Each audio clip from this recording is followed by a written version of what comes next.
In today's video, I'm going to show you how I do my right hand with my non-dominant hand acrylic nails. So I'm just going to be using one single cover acrylic.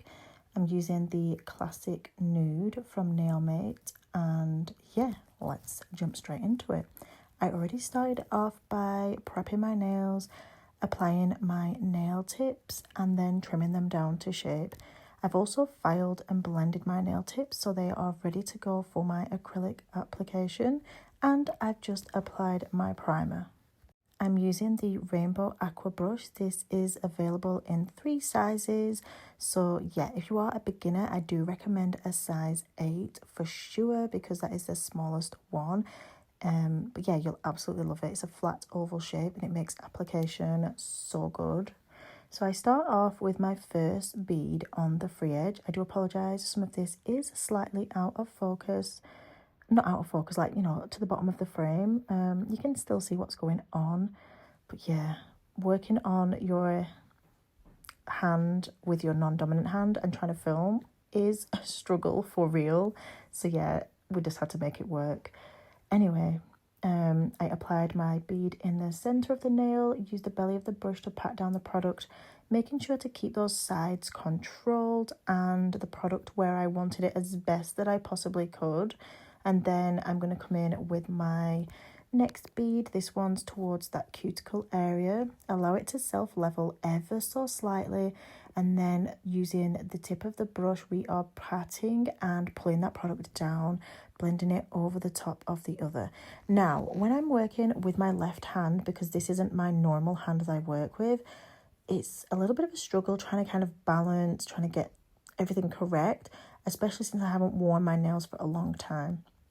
If I'm always doing them, which I never used to have my nails off, I get used to it and my brain kind of responds better and my hand works a lot better. But since I haven't used it for a while in this way, then it takes me a little bit longer, which of course is absolutely fine, but it's just a process. And if you are doing your own nails at home and now it's time to come to your right hand, but you're using a non-dominant hand, or whichever way, if you are left-handed and you're doing your other one, just know that it takes patience. And I'm using the 3 bead method here, but if you need to do 4 beads or even 5, just take it slow. Like, the better you can control that product, like if you need to use smaller beads and more of them, then that is what you need to do.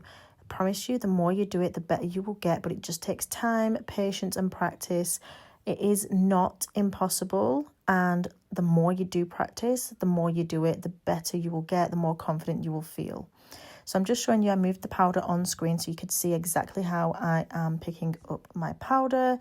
Just very slow, very steady, and I'm moving my hand more than I'm moving my brush.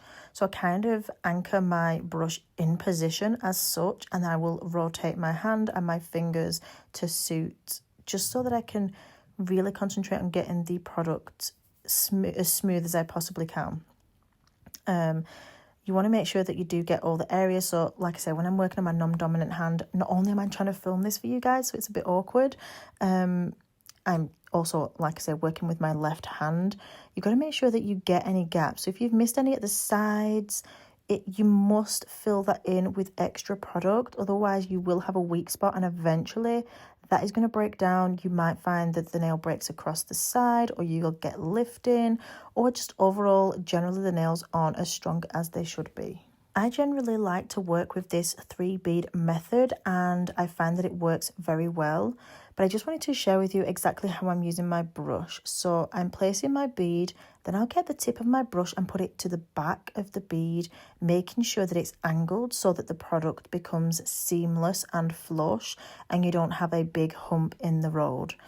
Because if you do have a hump there, that could possibly cause issues. Now, not with all powders, but some powders are different. They have different pigments in, different ratios, different brands have different styles and formulas. So it's better to be safe than sorry. Always blend that back line, because you don't want to come to the end of your set when you're filing and have like marbled like marks or ridges or a line where it's obvious that one bead started and the next one finished. Do you know what I'm saying? So no matter what, I always blend out that back of the bead. Next up, I'm just coming in with my cuticle area again. You want to practice this as well, you guys. Practice your bead pickup and putting it down before you're putting it on your nails. This is going to really help, because the key to this is applying that product with precision, even though you're working with your non-dominant hand, so you're not getting anything on your skin. Again, I'm coming in with my product, just picking up a small bead, pulling back the side walls, and then just placing that product and blending it up and down the nail. This is going to make sure, like I said, that structure is on point. I finished up the set, did the pinky, and this is how they are looking afterwards. And I wanted to share this with you guys because not everything is perfect all the time. I've come in with my hand file, made everything nice and smooth. This is how they're looking. Now I'm ready for a design. So yeah, I'm going to go ahead, film that, and then I can get that uploaded for you guys. But that is how I apply my product, acrylic product, to my right hand with my non-dominant hand. Yes, it's tricky, but you can definitely do it. Thank you so much for watching, guys, and I will see you in the next one. Bye.